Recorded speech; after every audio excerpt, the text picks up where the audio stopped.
Comme vous le savez certainement, aujourd'hui le livre d'Esther est très important pour le judaïsme, qu'il utilise dans la liturgie, en particulier lors de la fête de Purim, cette fête qui se situe durant l'hiver, 14-15 Adar du calendrier juif, fait d'ailleurs un peu penser à une forme de carnaval. Le salut des Juifs décrit dans le livre d'Esther est ainsi rappelé et commémoré chaque année. Le fait que des événements importants soient commémorés au travers de pratiques rituelles constitue un grand classique, évidemment, des groupes sociaux, que ces événements soient religieux, Noël, Pâques, Eid el-Kébir, ou que ce soit des événements civils, l'armistice, le 14 juillet, etc. Dans le cas du livre d'Esther, ce qui est frappant, c'est que cette institutionnalisation de la mémoire des événements au travers de pratiques festives est inscrite au sein même du livre. Les récits des événements comportent déjà l'ordre de les célébrer chaque année. L'institution de la fête de Purim est présentée en finale du livre comme le fruit de l'envoi par Mardochée de lettres adressées aux Juifs de tout l'Empire perse. La péricope d'Esther 9, 20 à 28, fait donc d'une sorte d'acte d'écriture, l'envoi de lettres, le moyen d'instituer une pratique festive. Dès lors, l'analyse de ce texte biblique, de sa fonction et du contexte historique dans lequel il a été produit, va permettre de s'interroger sur les raisons qui ont pu conduire à se référer à un écrit officiel pour légitimer une pratique rituelle.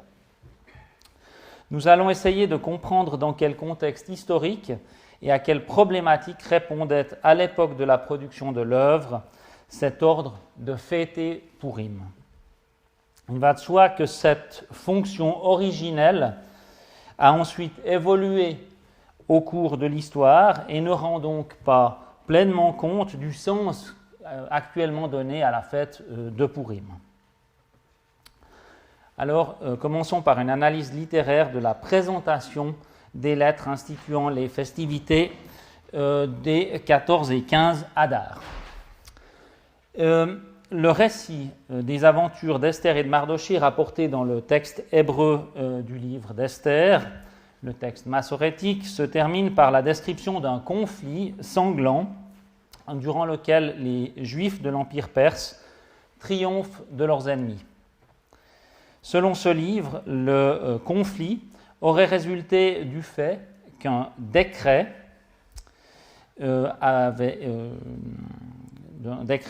ordonnant de massacrer tous les Juifs de l'Empire avait été émis à l'instigation de Haman, ça on l'a vu, que cette extermination aurait dû avoir lieu le 13 Adar. Selon le livre d'Esther, Esther aurait réussi à convaincre le roi de l'absurdité du décret et le roi perse aurait, suite à cela, condamné Haman, celui qui était à l'initiative de ce décret, à mort. Ça, c'est le chapitre 7. Malheureusement, au chapitre 8, on apprend que le système de l'Empire est tellement absurde que le roi ne peut pas révoquer le décret. Dès lors, c'est le roi lui-même qui dit à Esther et Mardochée de promulguer un deuxième décret. Ce deuxième décret autorise les Juifs à se défendre contre leurs ennemis qui les attaqueraient en application du premier décret. Esther 9, donc le texte juste avant celui que nous allons lire maintenant, 9, 1 à 15, décrit un premier jour de combat, le 13 Adar, qui aurait eu lieu dans tout l'Empire, prolongé par un deuxième jour de combat, cette fois seulement à Suse, pour, d'une certaine manière, finir le travail, si j'ose dire ça comme ça.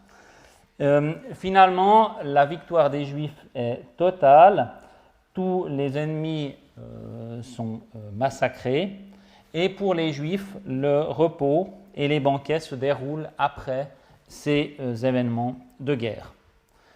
Une fête a lieu le 14 Adar dans tout l'Empire et une autre uniquement à Suse le 15 Adar. Ça, c'est le contenu du chapitre 9, versets 16 à 19, juste avant notre passage. C'est au terme de cet épisode-là que des lettres sont envoyées aux Juifs de tout l'Empire afin d'instituer une célébration annuelle commémorant ces événements. Esther 9, 20 à 28 parle de lettres envoyées par Mardochée pour instituer définitivement les festivités des 14 et 15 Adar. Alors je vous propose ici de lire une traduction un peu littérale, je m'en excuse, mais enfin c'est aussi peut-être un peu l'intérêt, elle est traduite de manière assez littérale. Les textes que je vais citer ensuite sont en général repris de la traduction de la TOB, donc c'est parfois un peu plus littéraire, mais enfin c'est l'occasion de lire une traduction un peu littérale ici. Mardochée écrivit ces choses, il envoya des lettres à tous les Juifs qui sont dans toutes les provinces du roi Ahasvérosh, aux proches et aux lointains, pour instituer pour eux de célébrer le 14e jour du mois d'Adar et son 15e jour chaque année, comme au jour où les Juifs se reposèrent de leurs ennemis, et le mois où il s'est changé pour eux l'affliction en joie et le deuil en jour de fête, d'en faire des jours de banquet, de joie et d'envoi mutuel de portions et de cadeaux pour les pauvres. Les Juifs acceptèrent ce qu'ils avaient commencé de faire et ce que Mardochée leur avait écrit. Certes, Haman, fils d'Amdata l'Agagite, l'oppresseur de tous les Juifs, avait planifié contre les Juifs de les faire périr. Il avait fait tomber c'est-à-dire le sort, pour les mettre en déroute et les faire périr. Mais lorsqu'elle alla devant le roi, il dit en conformité avec le livre que sa machination mauvaise qu'il avait planifiée contre les Juifs se retournera contre sa tête et qu'ils le pendront ainsi que ses fils sur le bois. C'est pourquoi on appelle ces jours Pourim, du nom de Pour. C'est pourquoi, à cause de toutes les paroles de cette missive et de ce qu'ils ont vu au sujet de cela et de ce qui leur est arrivé, les Juifs ont institué et accepté pour eux, leur descendance et ceux qui se joignent à eux, et cela ne sera pas transgressé, de célébrer ces 2 jours selon leur écriture et selon leur temps fixé chaque année. Et ces jours seront commémorés et célébrés par chaque génération, par chaque famille, dans chaque province et dans chaque ville. Ces jours de Pourim ne seront pas transgressés parmi les Juifs et leur commémoration ne cessera pas parmi leur descendance. Voilà. Le verset 20a, donc le premier, ouvre le passage par la mention des choses. Il écrivit ces choses. Lesquelles ces choses font probablement référence au contenu du texte d'institution des festivités du 14 et 15 Adar, dont parle la suite, la deuxième partie du verset 20 et la suite. C'est donc un texte qui est censé contenir un rappel des événements qui viennent d'être vécus par les Juifs. 2 aspects principaux présents dans le bref sommaire du contenu des lettres envoyées par Mardochée en 21 et 22, que dans le développement du contenu de ce texte qui figure dans les versets 24 à 28. Donc ça justifie l'institution de cette fête. On trouve d'autres, donc on a un élément dans ce texte, c'est le fait de rappeler l'histoire, pour justifier l'institutionnalisation de la fête. D'autre part, on trouve la description des coutumes liées à la fête. Ça, c'est dans les versets 22a et 24 à 25. Donc voilà, on a ces 2 éléments, si vous voulez, dans le passage. En outre, entre le sommaire et son développement, le verset 23 mentionne l'acceptation du contenu de l'édit de Mardochée par les Juifs. Alors, on a déjà vu, le livre d'Esther constitue une œuvre de fiction. dont le processus rédactionnel est assez compliqué. Je ne reviendrai pas là-dessus, mais les évidences textuelles tentent à montrer que le texte massorétique résulte d'une rédaction se basant sur un texte plus ancien, ce fameux proto-Esther, qui comportait une finale assez différente de celle du texte massorétique. Et ce qu'il faut savoir, c'est que le vaste massacre des ennemis des Juifs était probablement absent de cette première version du texte. Il est assez peu vraisemblable qu'un passage qui décrivait l'envoi des lettres de Mardochée ait figuré dans la forme antérieure du livre d'Esther. Dès lors, le passage d'Esther 9, 20 à 28, tel qu'il est présenté ici, ne fait pas partie des plus anciennes étapes littéraires de l'œuvre, mais remonte au plus tôt au moment où les rédacteurs de l'œuvre ont retravaillé le fameux proto-Esther pour en faire un texte proche de ce que nous connaissons aujourd'hui dans la version hébraïque.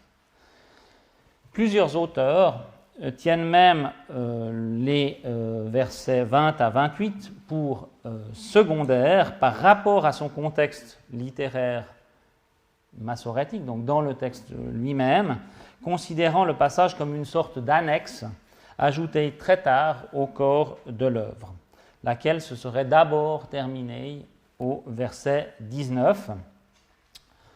Alors c'est une opinion qui s'appuie sur le fait que les versets 17 à 19 que vous avez ici suggèrent que les jours des 14 et 15 Adar sont des jours de fête annuelle, que ce texte constitue une fin acceptable au récit et que 20 à 28 développe une problématique d'une certaine manière nouvelle liée à cette institutionnalisation des festivités commémorant les événements marquant le triomphe des Juifs sur leurs ennemis. Vous voyez, c'était le 13 du mois d'Adar, le 14, ils se reposèrent et on en fit un jour de banquet et de joie. Tandis que les Juifs de Sus, qui s'étaient rassemblés le 13 et le 14, se reposèrent le 15, dont on fit un jour de banquet et de joie. C'est pourquoi les Juifs ruraux, habitant les bourgades rurales, font du 14 du mois d'Adar un jour de joie, de banquet, de fête, en s'envoyant mutuellement des portions. Donc ça, c'est la première observation, c'est qu'évidemment, on pourrait terminer le livre ici. D'autre part, les partisans d'une insertion très tardive du texte dont on discute aujourd'hui, 20 à 28, pensent que certaines tensions peuvent même être discernées entre... attendez, il faut que je revienne. Oui, non, c'est juste ici. Voilà. Peuvent même être discernées entre 20 à 28 et son contexte. Au verset 20, 21, 27 et 28, en fait, tous les Juifs semblent appelés à célébrer le 14 et le 15 Adar, alors que si on regarde les versets 17 à 19, ils ne célèbrent qu'un de ces deux jours, en fonction de leur localisation dans les villes ou dans les campagnes. Si l'envoi de portions est présenté au verset 22, ainsi qu'au verset 19, donc dans les deux finales possibles, les cadeaux aux pauvres ne sont par contre mentionnés qu'au verset 22. Finalement, le résumé historique des versets 24 à 25 peut sembler contradictoire avec le récit dont il est censé faire la synthèse. Je reviendrai là-dessus tout à l'heure. Les tensions mentionnées ici-dessus ne sont cependant pas aussi significatives qu'il n'y paraît à première vue, et je vais essayer de vous montrer que les différents aspects de la présentation littéraire par ces versets de l'envoi des lettres de Mardochée s'inscrit en fait tout à fait logiquement en finale du texte hébreu. Dès lors, il s'agira d'admettre que ces versets, qui participent pleinement à la stratégie littéraire de la forme finale de l'œuvre, doivent être attribués à cette rédaction massorétique principale, ou proto-massorétique principale. Alors, regardons un peu ce qu'il en est. Selon le verset 9-20, l'envoi des lettres dans tout l'Empire permet la mise en place d'une commémoration généralisée de ces journées. La mention de cet envoi correspond à un motif récurrent dans le livre massorétique d'Esther, où chaque décision prise par le roi et communiquée à toutes les provinces de l'Empire par la poste perse. Des formules quasiment identiques à celles qui figurent en 9-20, donc juste dans le texte qui est souligné ici, apparaissent déjà en Esther 1-22, lors de l'envoi du décret visant les femmes de l'Empire, et surtout dans le décret de 3-12 à 13, lors de l'envoi du décret contre les Juifs. Ça, on peut regarder, si vous voulez, avec la traduction de la Tob.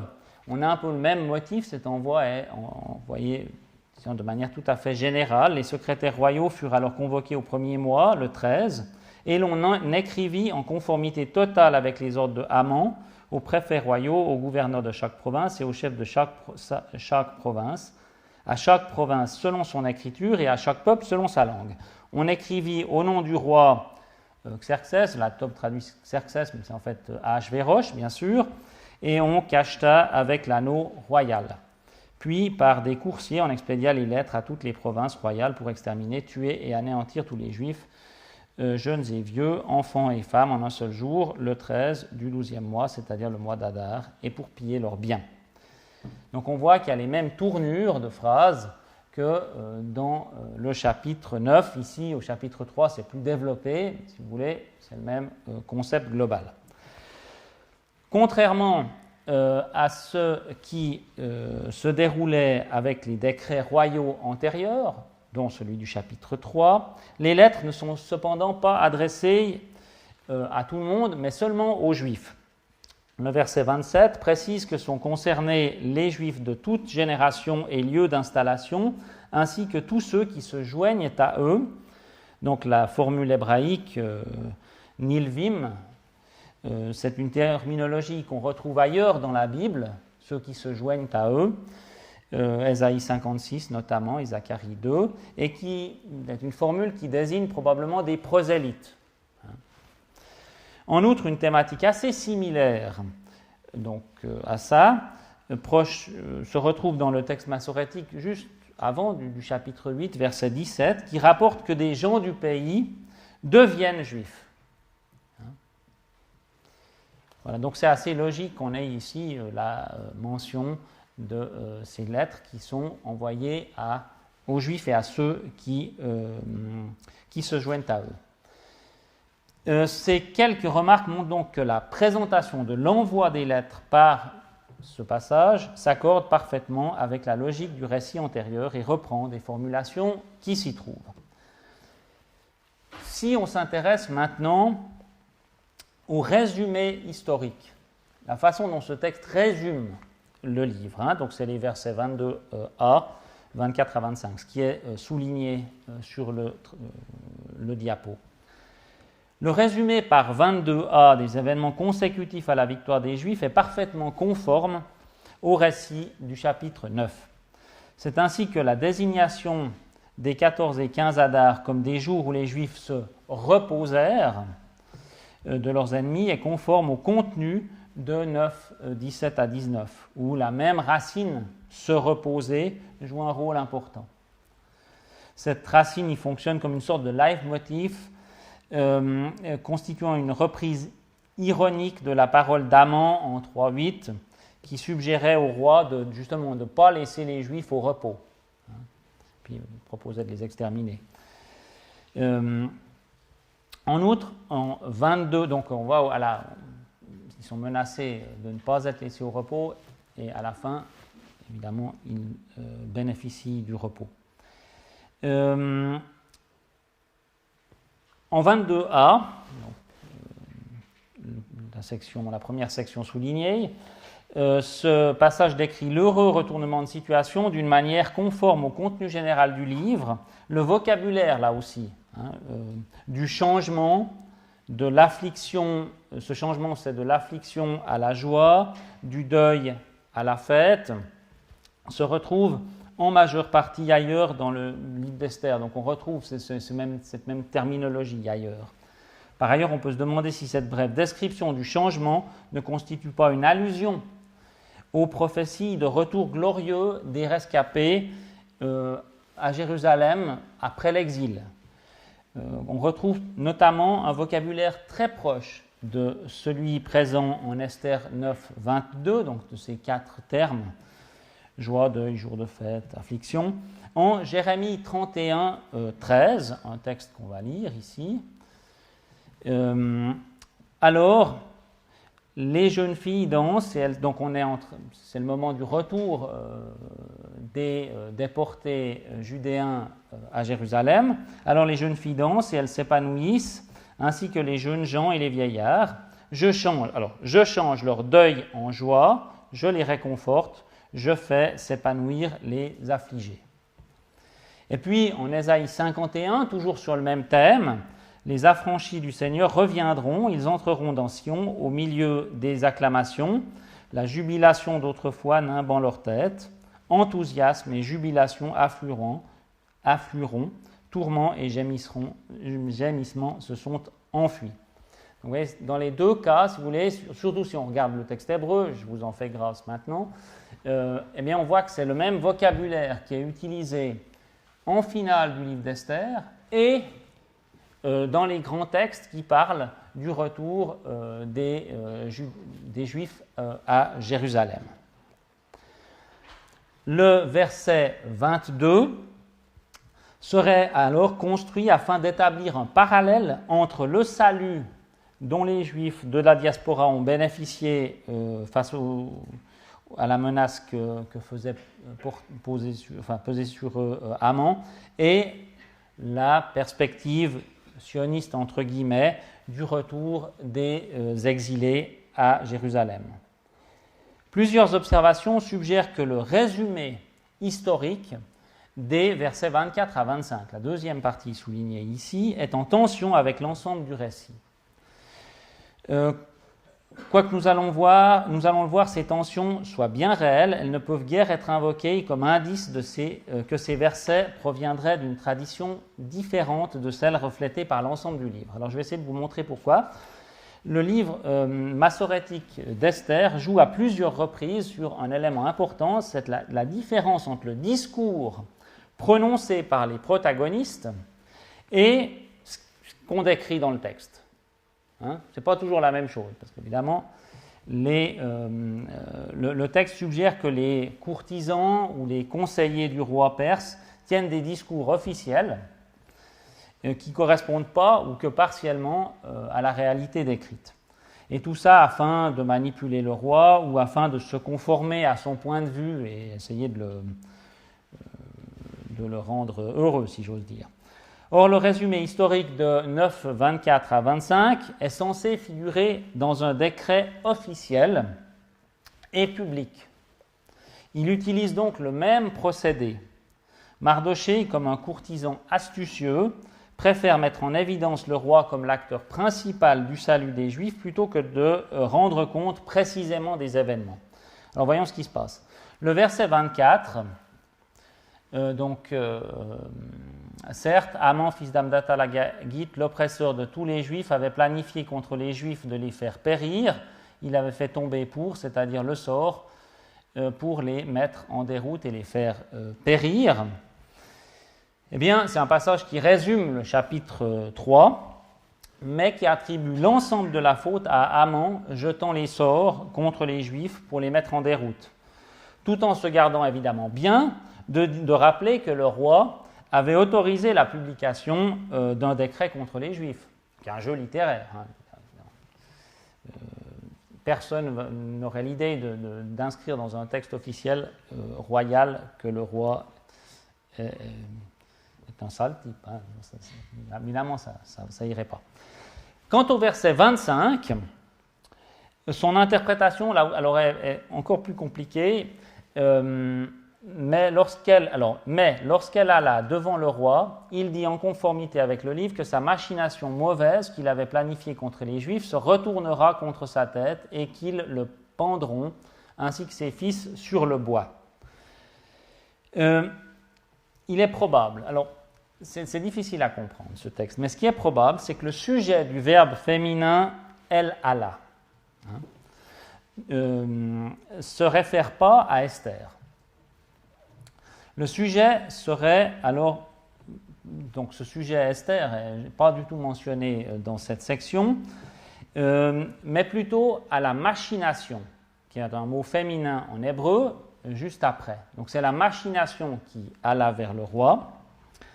Dès lors, on peut penser que ce verset résume en fait l'épisode au cours duquel Haman vient auprès du roi en vue de faire tuer Mardochée et où la situation se renverse. Ce chapitre 6, vous en avez brièvement évoqué la première fois, où au fond Mardochée est élevé et glorifié par son ennemi Haman. Et pas en fait à l'épisode du chapitre 7 où Esther dénonce Haman auprès du roi.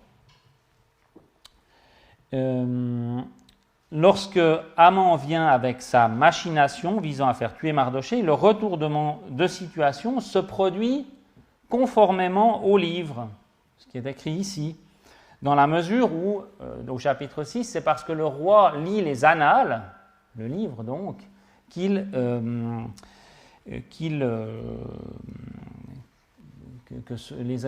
les événements s'enchaînent et que Haman doit honorer son ennemi.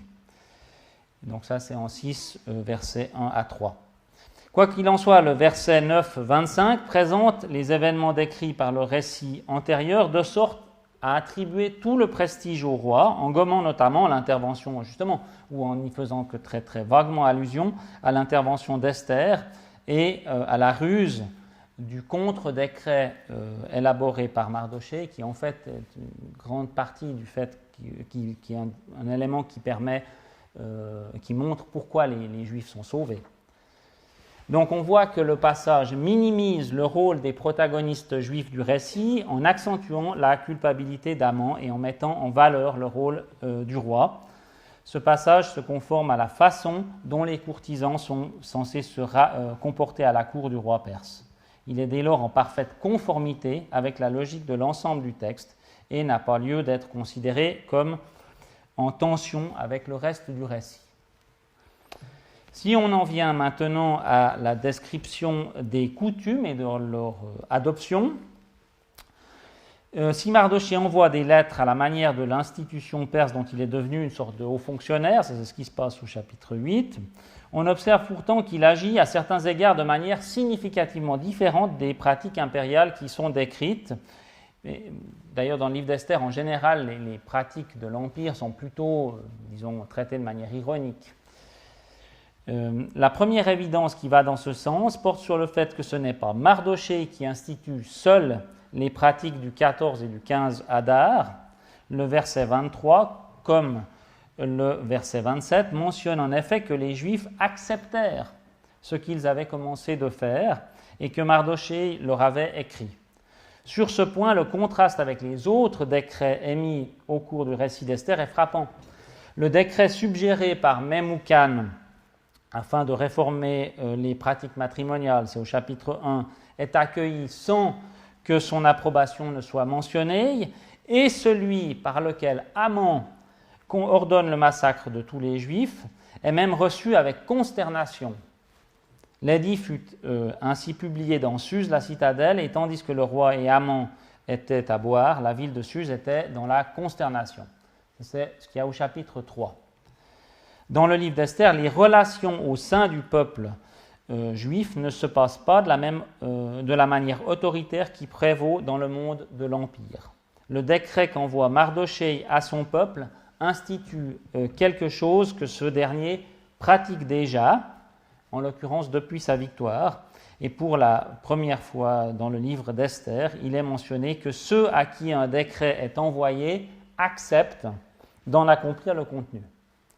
Dans la logique du récit d'Esther, la liberté d'accepter ou de refuser d'accomplir un ordre constitue d'ailleurs une caractéristique des relations entre les Juifs. Ainsi, alors que Vashti n'a pas la chance de pouvoir choisir de venir ou non auprès du roi, on a vu la dernière fois qu'au chapitre 4, verset 4, Mardochée n'accepte pas les vêtements. Donc là, c'est un contraste. Vashti n'a pas le choix, parce que voilà, c'est comme ça. Tandis que quand Esther s'adresse à Mardochée, il a le choix de refuser. Et puis, Ensuite, on voit très bien au chapitre 4 que ce que fait Mardochée, c'est qu'il cherche à la convaincre, il ne lui impose pas une décision, c'est ce que j'ai essayé de vous montrer la dernière fois.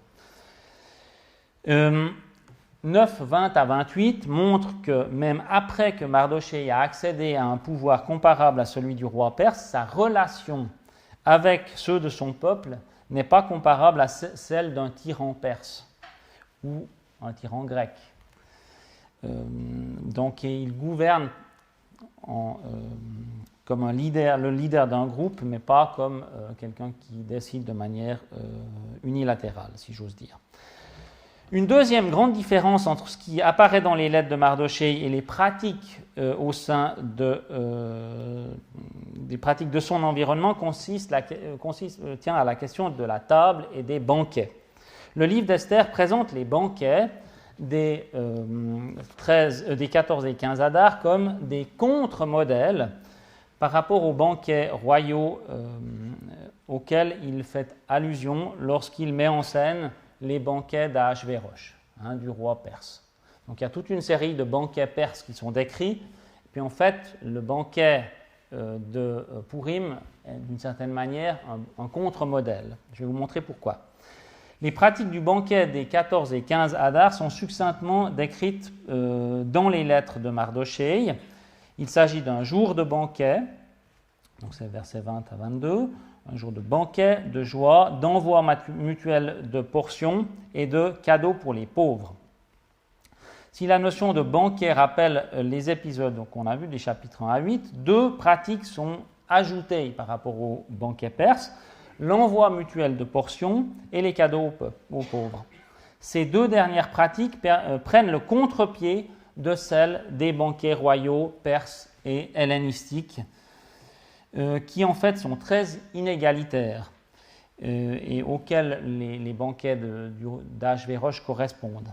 En mentionnant le devoir fait à chacun de donner aux pauvres, les lettres de Mardochée instituent un système faisant porter à tous les membres de la collectivité la responsabilité de subvenir aux besoins des nécessiteux, alors que dans le banquet perse et hellénistique, celui qui invite est le seul dispensateur des biens. L'envoi mutuel de portions, figure en 9.22, constitue en outre un contre-modèle aux parts de nourriture que l'on trouve mentionnées dans les banquets perses et grecs. En effet, si dans le cadre des banquets hellénistiques, la distribution de nourriture joue un rôle important et que le roi perse peut envoyer des portions en cadeau pour associer des absents au banquet, dans tous les cas, l'envoi de dons et les portions constituent une prérogative qui est exclusivement réservée à celui qui invite et qui bénéficie en cela d'une position prédominante. Le terme hébraïque portion, mana, et son équivalent verbal offrir des portions sont d'ailleurs utilisés dans un sens très proche en Esther 2, verset 9, où on a aussi un élément de ce type. En fait, le roi nourrit celles qui sont au harem, mais aussi en Daniel, dans le livre Daniel, où ils font référence à la nourriture que le système impérial offre à ces sujets. Or, l'usage de la notion de portion en Esther 9, 19 et 22, ici, est très différente, puisque par le principe de l'envoi mutuel, le texte décrit une pratique fondamentalement égalitaire, basée sur le don et le contre-don. En ce sens, la commensalité du banquet des 14 et 15 Adar se rapproche de celle présente, par exemple, dans le repas traditionnel grec, où celui qui offre n'est pas en position prédominante. Cela dit, la description massorétique des pratiques des 14 et 15 Adar ne se contente pas d'établir un modèle de banquet par opposition aux pratiques perses et hellénistiques, mais en fait une pratique spécifiquement et positivement juive. On va voir pourquoi. Tout d'abord, la mutualisation de l'organisation du banquet d'Adar, présupposée par l'envoi des portions, constitue une pratique préservant les spécificités alimentaires de la communauté juive, puisqu'elle permet que l'approvisionnement du banquet se fasse à l'intérieur du groupe. Dans un banquet comme ça, pas de problème de cache-route, entre guillemets. Par ailleurs, la formulation qu'on trouve en Esther 9, 22 semble faire allusion à un festival fondamentalement judéen. En effet, le parallèle biblique le plus proche, alors j'ai ouvert ma concordance, j'ai regardé, c'est vraiment le plus proche et de très très loin, de la description du banquet judéen d'Esther 9 se trouve en Néhémie 8, 10 à 12. C'est un passage qui raconte qu'au terme d'une journée où Esdras avait lu la Torah au peuple de Jérusalem, il les invite à organiser un banquet dont l'accomplissement est décrit en 8, 12a, c'est la partie que j'ai soulignée en gras. Tout le peuple alla manger et boire et envoyer des portions et faire une grande joie. Le vocabulaire qui figure dans ce passage de Néhémie 8 est très proche d'Esther 9, 22, puisqu'on y trouve la notion de banquet associé au fait de boire, l'envoi de portions et la terminologie de la joie. En outre, en Esther 9, le banquet de Néhémie 8 marque le retour. Donc en Esther 9, ce banquet il est lié au retournement de situation. Eh bien, en Néhémie 8, c'est la même chose. En fait, ce banquet, il est là à un moment de tension où la situation va se retourner. Donc on est vraiment visiblement devant des modèles littéraires très très similaires, ce qui rend assez vraisemblable que la présentation, si vous voulez, du banquet des 14 et 15 Adar vise à faire allusion à la fête de la Torah que décrit Néhémie 8. En effet, tous ces parallèles littéraires de vocabulaire et de thèmes n'ont pas d'équivalent vraiment ailleurs dans la Bible hébraïque. Vous pouvez vérifier que je vous dis quelque chose de juste sur ce point. En outre, un même procédé littéraire consistant à faire allusion à un rite judéen est déjà présent dans le texte massorétique d'Esther 4. Donc, si vous vous souvenez, en Esther 4, il y a une sorte d'allusion à Pâques au travers du motif du jeûne. Visiblement, on fait allusion à Pâques. C'est un truc littéraire que les auteurs de ce livre d'Esther utilisent en Esther 4, et puis au fond, ils font la même chose ici. Mais cette fois, ils font allusion à un autre rituel. Voilà. En instituant ces banquets de fête, Esther 9, 22 définit à sa manière ce qu'est un vrai banquet judéen. Il est joyeux, égalitaire, contrairement à un banquet royal perse ou hellénistique. Mais ça, par contre, il ressemble à la fête de la Torah de Néhémie 8. Alors, pour faire une petite synthèse, le tour d'horizon des thèmes et des motifs développés par les lettres de Mardochée montre que ces versets ne présentent guère de tension avec le récit principal du livre et constituent d'une certaine manière une conclusion logique au livre d'Esther. Il paraît dès lors difficile de tenir ces versets pour secondaires par rapport à la rédaction de l'œuvre. De nombreux thèmes et formulations présents dans la rédaction du livre réapparaissent dans les lettres. La présence d'une série d'allusions à d'autres textes bibliques, notamment Néhémie 8 et les prophéties de retour glorieux des rescapés à Sion, montre que les rédacteurs du passage utilisent le procédé littéraire de l'allusion historique afin d'appuyer leurs propos en référence à l'époque des refondateurs, entre guillemets, de la Jérusalem post-exilique, au moment du retour à Jérusalem. Ce faisant, ils utilisent là aussi une technique rédactionnelle souvent présente ailleurs dans le livre d'Esther, où on trouve souvent ces allusions à l'histoire passée d'Israël. Ça, je ne développe pas. Si le contenu du récit de l'envoi des lettres montre que Mardochée se conforme aux pratiques d'un courtisan sage, il montre surtout que le judaïsme et ceux qui s'y rattachent développent des relations et des pratiques très différentes des standards de l'Empire. En ce sens, le regard critique que porte le texte massorétique sur les pratiques de l'Empire transparaît aussi dans la façon dont on raconte les banquets des 14 et 15 Adar. Ok ? Voilà. Maintenant, quelle est la fonction du passage et son contexte historique de production ? La cohérence de 9, 20 à 28 par rapport à l'ensemble textuel d'Esther, massorétique étant établi, convient de se demander si ce passage offre des indices qui permettent de préciser son contexte de production. Alors, je rappelle que, bien que le débat sur la datation du texte massorétique d'Esther ne soit pas clos, j'ai essayé de vous montrer que ce texte a été produit durant une période où les Judéens sont confrontés à une culture dominante extrêmement forte, la culture dominante du monde hellénistique. Et que la façon dont on présente le monde perse dans le livre d'Esther, c'est exactement celle qu'on trouve dans la littérature grecque. Comme nous allons le voir, la datation hellénistique de l'œuvre est corroborée par l'analyse d'Esther 9, 20 à 28, qui va même nous permettre d'être un petit peu plus précis et à situer le contenu de la composition de ce texte à l'époque maccabéenne, voire hasmonéenne, c'est-à-dire au IIe siècle avant notre ère, donc en plein contexte où le monde hellénistique est très très présent.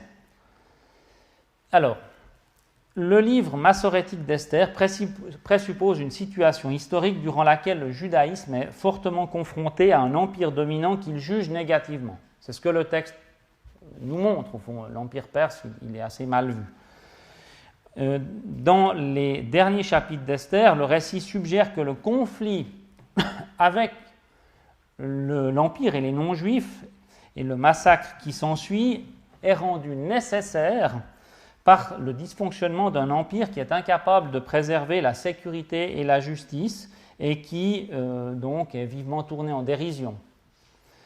Dès lors, le récit de massacre présuppose une situation historique durant laquelle des Juifs envisagent de prendre les armes pour se défendre au sein d'un empire dominant.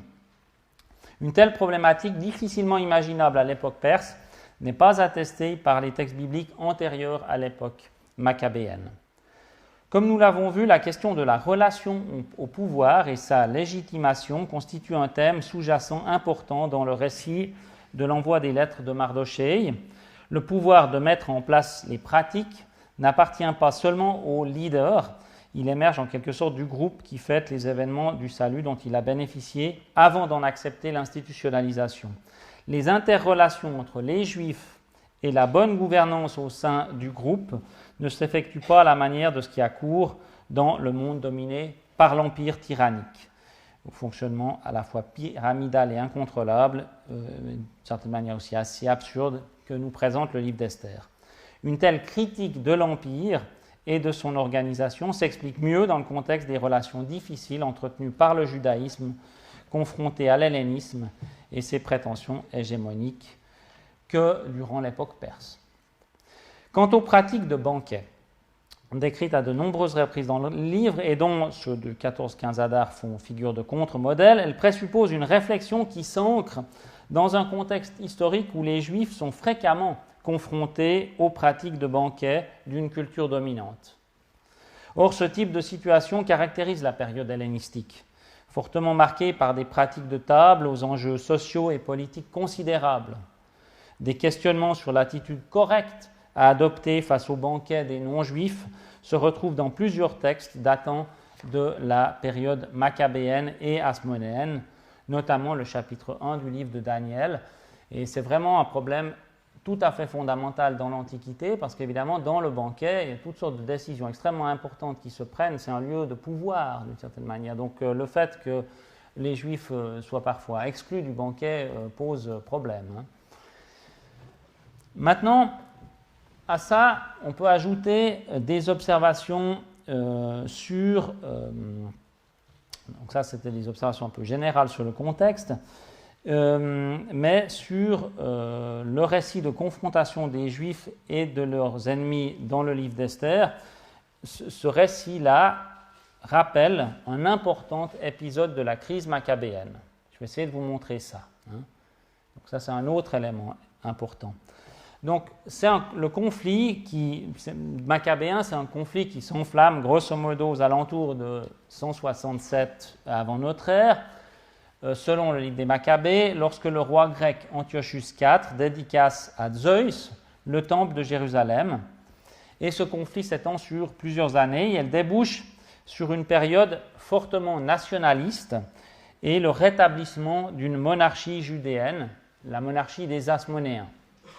Donc ça, c'est le contexte historique global. Alors, on a depuis longtemps observé et remarqué que la date du jour commémorant la victoire de Juda Maccabée sur le général syrien Nicanor correspond à celle du massacre des ennemis des Juifs dans le livre d'Esther. C'est le 13 Adar. L'épisode de Nicanor, donc de cette victoire des troupes juives sur ce général grec, syrien, et c'est une date qui nous est connue par le premier et le deuxième livre des Maccabées. Donc les deux livres des Maccabées, j'imagine que vous connaissez, sont deux textes qui racontent la crise maccabéenne, qui datent du 1er siècle, 1er siècle avant notre ère. Cette concordance de dates entre une des plus célèbres fêtes nationalistes maccabéennes et celle mise en place par le livre d'Esther apparaît même explicitement dans le deuxième livre des Maccabées, qui met directement en relation les deux fêtes. Alors je vous lis, c'est la finale de 2 Maccabées.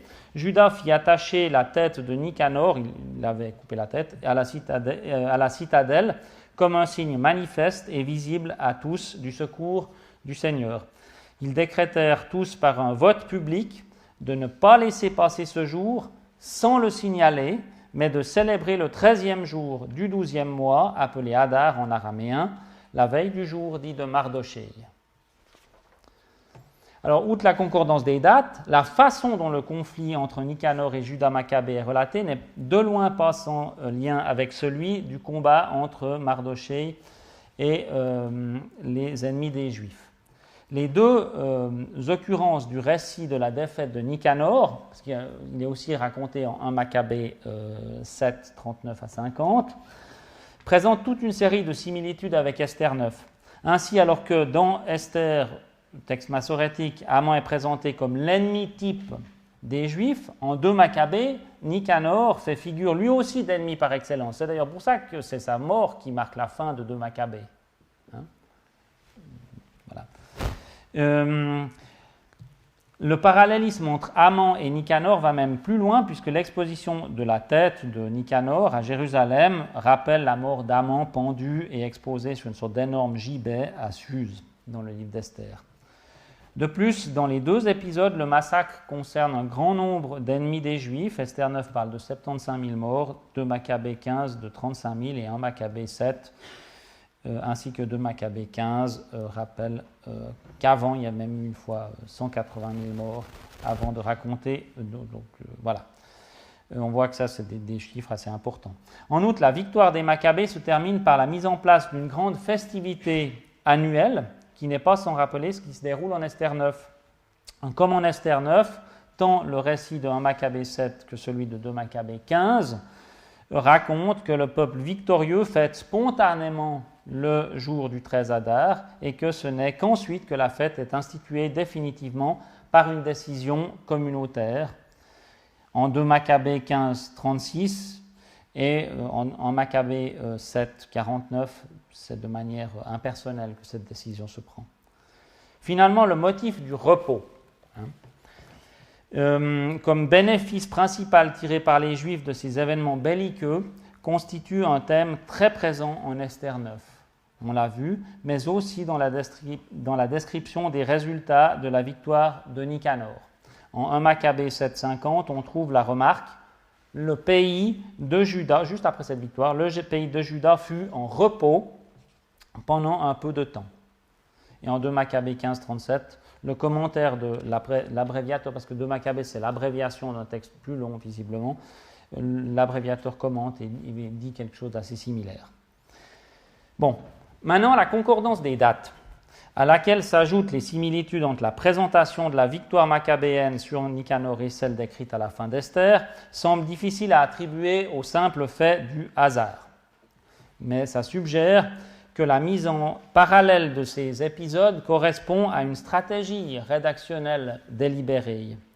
Il y a une série d'indices qui invitent à penser que cette stratégie émane des rédacteurs du livre d'Esther et pas de ceux des Maccabées. En effet, même si la mise en littérature du jour de Nicanor, on raconte le jour de Nicanor, on le raconte de manière en partie légendaire. Dans les livres des Maccabées, il y a des stéréotypes sur les victoires, mais on peut quand même penser que la substance des événements décrits reflète une réalité historique. Donc il y a bel et bien eu un général Nicanor qui a été vaincu, un certain 13 Adar. Dès lors, sachant que le récit d'Esther est de nature fictive, il est plus facile d'expliquer que les rédacteurs d'Esther ont rédigé le récit pour faire allusion à la série d'événements historiques de la bataille de Juda Maccabée contre Nicanor, plutôt que de défendre l'hypothèse inverse. Quant à la question de la date de la fête, on comprend facilement que le 13 Adar ait été établi jour de Nicanor à cause de cette date historique à laquelle a eu lieu cette importante bataille. En outre, la pérennisation de cette fête par les milieux maccabéo-hasmonéens s'explique très bien dans le contexte nationaliste de cette période. En effet, l'institutionnalisation de festivités qui commémorent des hauts faits militaires semble avoir été relativement courante dans certains milieux judéens du IIe et du 1er siècle avant notre ère. En témoigne largement un texte qui s'appelle « Le rouleau des jeûnes », Megillat Ta'anit, où il y a toute une série de fêtes qui sont mentionnées, ou de jours dans lesquels on ne peut pas jeûner parce qu'on doit célébrer, et c'est chaque fois associé à des victoires militaires maccabéennes ou hasmonéennes. Ainsi, on a aussi le cas en 1 Maccabée 13, 49 à 52. Il s'agit d'une péricope où l'introduction d'une autre fête est associée à un exploit militaire. Donc on a dans le livre des Maccabées déjà 2 exemples. Dans le livre d'Esther, la date de 13 Adar n'a pas de fonction évidente. À première vue, le conflit entre les ennemis des Juifs pourrait avoir lieu à n'importe quel moment sans que le récit ne perde sa cohérence. À l'intervalle de 11 mois entre, d'une part, la promulgation du décret d'Aman au chapitre 3, suivi de la réaction immédiate de Mardochée au chapitre 4, et d'autre part, l'exécution du dit décret contrecarré par l'intervention des Juifs contre leurs ennemis, est plutôt surprenant, assez bizarre en fait, qu'il y ait 11 mois. En outre, ce problème de date ne se résout pas facilement en supposant que la date du Purim juif fut définie pour correspondre à celle d'une fête non juive. Ça, je ne développe pas, mais on n'arrive pas à retrouver l'origine de Purim et l'attribuer à une autre, une autre festivité. Ça, on n'arrive vraiment pas. Il y a toutes sortes de solutions, mais rien n'est vraiment crédible. Au vu des difficultés à trouver une fonction à la date du 13 Adar dans le livre d'Esther, la possibilité que les rédacteurs massorétiques de l'œuvre aient situé la guerre contre les ennemis des Juifs le 13 Adar pour faire allusion à la victoire sur Nicanor doit être prise en considération. Le fait, au demeurant plutôt surprenant que la commémoration des 14 et 15 Adar n'ait lieu que le lendemain de la victoire célébrée, prend alors sens dans la mesure où cela permet que la commémoration de la victoire sur Nicanor ait lieu le 13 Adar, et puis celle du livre d'Esther, les 14 et 15. Les 2 fêtes ne sont pas fusionnées, même si elles sont associées à une même date. Les rédacteurs d'Esther ont peut-être cherché à compléter la fête d'origine palestinienne du jour de Nicanor par des festivités associées au récit du livre d'Esther, censé émaner de la diaspora, et constituer ainsi un festival de 2 ou 3 jours consécutifs de fêtes nationalistes. À la fin du IIe siècle, un tel festival est d'ailleurs connu par l'abréviateur de Maccabée, puisque cet abréviateur il connaît le fait qu'il y a le jour de Nicanor et après il y a le jour de Mardochée. Donc on voit que visiblement On les avait mis en rapport.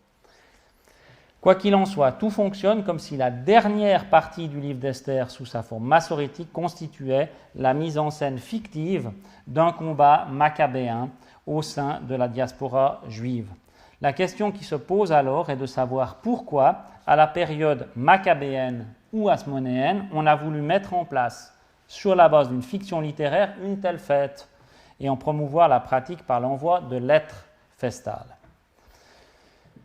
Comme j'ai déjà mentionné à propos du Megillat Ta'anit, la période maccabéenne et hasmonéenne a été marquée par la mise en place de toute une série de festivités à caractère nationaliste dans la Judée de l'époque perse.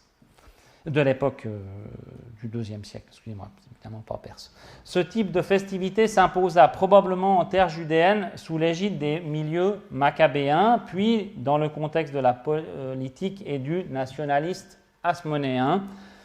Cependant, on peut penser qu'une telle institutionnalisation de festivités n'alla pas de soi, notamment dans les cercles judéens de la diaspora.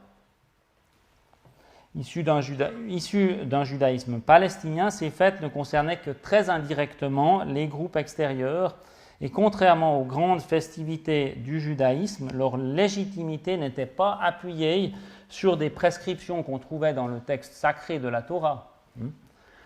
Dès lors, les époques maccabéennes puis hasmonéennes vont être marquées par plusieurs tentatives du judaïsme de Jérusalem d'imposer, ou du moins d'inviter à ces fêtes les Judéens de la diaspora, ceux qui vivaient à Alexandrie ou ailleurs. Et tout ça probablement dans le but d'asseoir la prédominance du judaïsme installé à Jérusalem sur le judaïsme de la diaspora. Donc le procédé visant à promulguer des décrets communautaires exhortant à des pratiques et à envoyer de tels textes et édits est bien attesté à l'époque hasmonéenne. Alors ça, je vais essayer de vous montrer. L'exemple le plus connu de ce phénomène est celui de la fête de la redédicace du temple, qui est vraiment typique d'une fête hasmonéenne, maccabéenne et hasmonéenne. C'est la redédicace du temple après les événements associés à Antiochus IV. Après, elle est connue sous le nom de Hanouka. Le récit de l'institutionnalisation de cette fête, du 25 Kislev, c'est la date à laquelle elle a lieu, en 1 Maccabée 4 et 2 Maccabée 10, 1 à 8, présente plusieurs traits assez proches de ce qu'on trouve en Esther 9, ainsi que dans la description en 2 Maccabée 5 de l'institutionnalisation du jour de Nicanor. Alors, je vous lis simplement ces deux passages. Ils décrétèrent par un édit public confirmé par un vote à l'adresse de toute la nation des Juifs que chaque année ces jours seraient célébrés. Ça, c'est 2 Maccabée 10. Puis en 1 Maccabée 4, Judas, donc c'est à la fin après la redédicace du temple, Judas, ses frères et toute l'assemblée d'Israël décidèrent que les jours de la dédicace de l'autel seraient célébrés en leur temps, chaque année pendant 8 jours, à partir du 25 Kislev, avec joie et gaieté. On observe que dans ces deux textes, l'institutionnalisation de la fête, faite par un décret publié et diffusé, donc souligne la nécessité pour tous les Judéens de célébrer cette fête. Donc, si vous voulez, pour résumer très très brièvement, ce qui se passe à l'époque maccabéenne, c'est que, pour Hanouka notamment, c'est que le judaïsme, enfin les habitants de Judée et de Jérusalem cherchent à ce que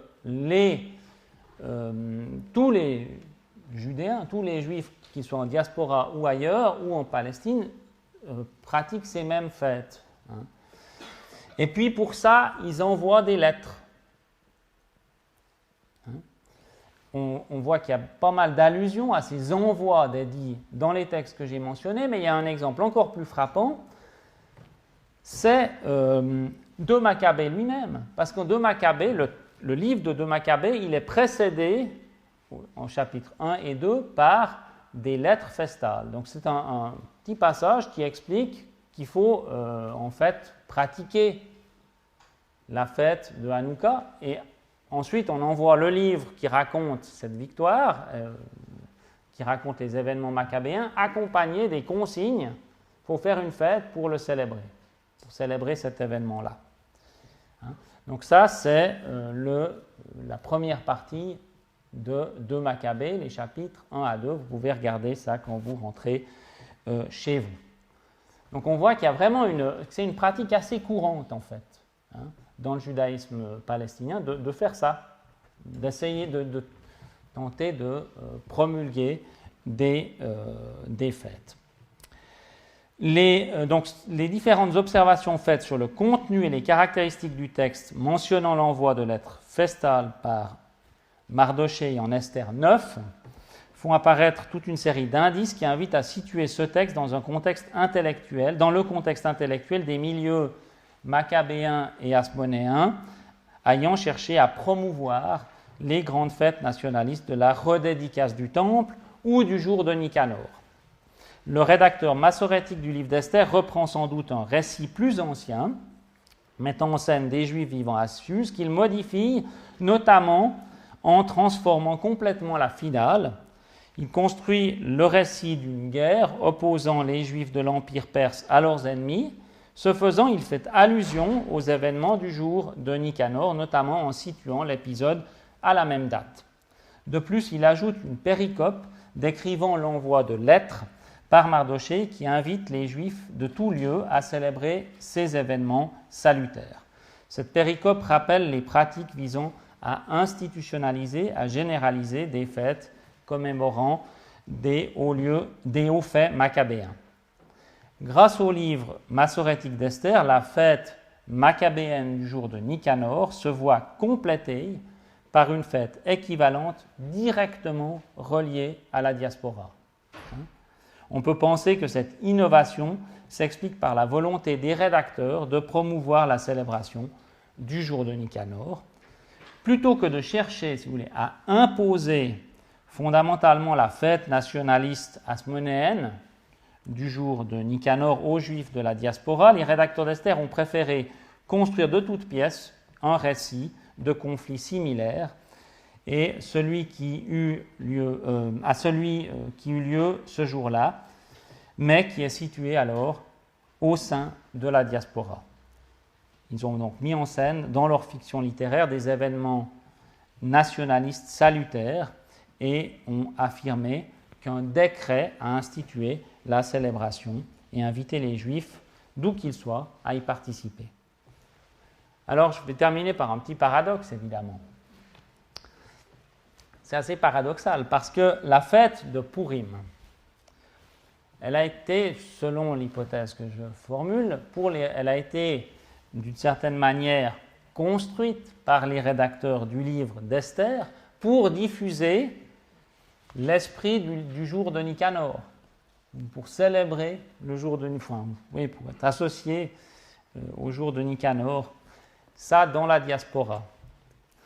Mais cette fête de Purim, elle a eu tellement de succès dans le judaïsme postérieur à la chute du deuxième temple qu'elle a fini par éclipser complètement la fête du jour de Nicanor. Plus personne ne célèbre le jour de Nicanor aujourd'hui. Par contre, tous les Juifs célèbrent Purim. Donc c'est un petit paradoxe. C'est aussi le paradoxe de ces destins, de ces fêtes qui sont chaque fois revisitées et retravaillées au cours de l'histoire et qui prennent sens. Certaines disparaissent. Le jour de Nicanor a disparu et le Purim demeure aujourd'hui encore. Voilà, merci de votre attention.